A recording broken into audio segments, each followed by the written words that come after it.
Hi guys, Bigg Boss Malayalam season 7 പുതിയൊരു promo വന്നിട്ടുണ്ട്. പ്രൊമോയിൽ കാണിച്ചിരിക്കുന്നത് നമ്മുടെ അനീഷും ലക്ഷ്മിയും സംസാരിക്കുന്നത്. അതായത് ലക്ഷ്മിയൊക്കെ ഹൗസിനുള്ളിൽ കയറിയിട്ടുണ്ട്. അപ്പം ലക്ഷ്മിയും അനീഷും ഇങ്ങനെ സംസാരിക്കുകയാണ്. അപ്പം ലക്ഷ്മി ചോദിക്കുന്നുണ്ട്, ഇനി അനീഷണ്ണൻ ആ പഴയ അനീഷിലേക്ക് പോവില്ലല്ലോ എന്ന് ചോദിക്കുകയാണ്. അപ്പോഴേക്കും നമ്മുടെ അനീഷ് വളരെ സന്തോഷത്തോടെ ചിരിച്ചുകൊണ്ട് പറയാണ്, ഞാനെന്തിനും ഇനി പഴയ അനീഷിലേക്ക് പോകണം, ഞാൻ ഇപ്പം നല്ല സന്തോഷത്തിലാണ് ഇരിക്കുന്നത്. ഈ അനീഷിൽ ഞാൻ ഭയങ്കര സന്തോഷമാണ്. അപ്പം ഞാൻ അതൊക്കെ വിട്ടിട്ട് ഇനി പഴയ അനീഷിലേക്ക് പോകേണ്ട കാര്യമില്ലല്ലോ എന്ന് ലക്ഷ്മിയോട് ചോദിക്കുകയാണ്. ചിരിച്ചോണ്ടാട്ടോ സംസാരിക്കുന്നത്. അപ്പോഴേക്കും അനീഷ് പറയുന്നുണ്ട്, ഇപ്പം എന്നെ എല്ലാവർക്കും ഇഷ്ടമാണ്, ആർക്കും എന്നോട് ഒരു ദേഷ്യമില്ല.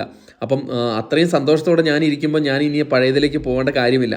എനിക്ക് തോന്നുന്നു ലക്ഷ്മി ചോദിച്ചാൽ പഴയതെന്ന് ഉദ്ദേശിക്കുന്നത് പഴയ ആ റഫായിട്ടുള്ള ഒരു അനീഷും അതുപോലെ തന്നെ സ്ത്രീകളോട് ഒരു ദേഷ്യത്തോടെ പെരുമാറുന്ന അനീഷ്, അതിലേക്ക് പോവില്ല എന്നാണ് അനീഷ് പറയുന്നത്. ആ സ്ത്രീ വിരുദ്ധതയെല്ലാം ഒഴിവാക്കും എന്നാണ് അനീഷ് പറയുന്നത്. കാരണം എല്ലാവരോടും സ്നേഹത്തോടെയും സൗഹൃദത്തിലും പെരുമാറും എന്നാണ് ഉദ്ദേശിച്ചത്. അതെന്തായാലും മുന്നോട്ട് കൊണ്ടുപോകും തന്നെയാണ് അനീഷ് പറയുന്നത്. അതെന്തായാലും നല്ലൊരു കാര്യമാണ്. കാരണം ആദ്യം വന്ന അനീഷ് എന്ന് പറഞ്ഞാൽ എല്ലാവരോടും വിട്ടുമാറി ഒരു ഒറ്റപ്പെടൽ സ്ട്രാറ്റജിയൊക്കെ ആയിരുന്നു.